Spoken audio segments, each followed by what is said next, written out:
Hi mga kabayan. Ayan, for today's walk, kailangan mahit ko ang 10,000 steps. Hingal. Para sa ating kalusugan.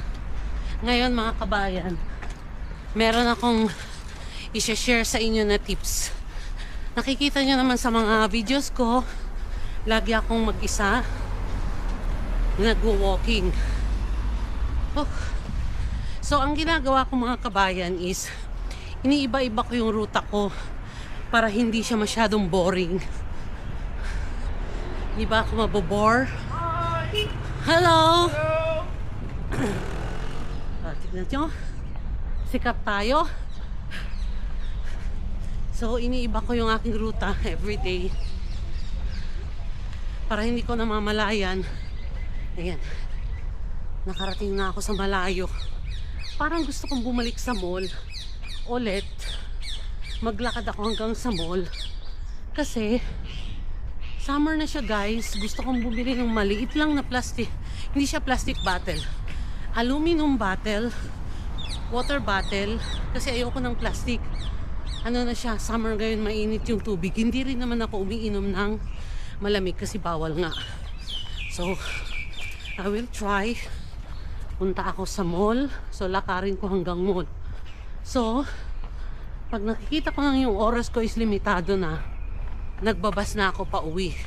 At least, naglakad ako papunta. Nahit ko yung goal ko. 10,000 steps. Ayan. So, ginagamit ko yung aking Samsung watch.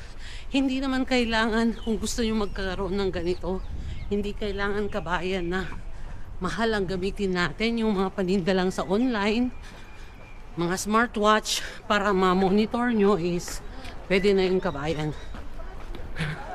Etong dinaanan ko is hindi ko alam kung may exit kasi first time na ruta ko to. Kaya nag-random blood test ako kanina, blood sugar I mean 116, so hindi siya maganda. Dapat na may maintain natin yung hindi pa nga aabot ng 100, 199, okay na yun. So ang gamot kasi na tinitake ko mga kabayan is sa gabi. May exit kaya itong pinuntahan ko, wala. Diyos me, yung marimar pag wala.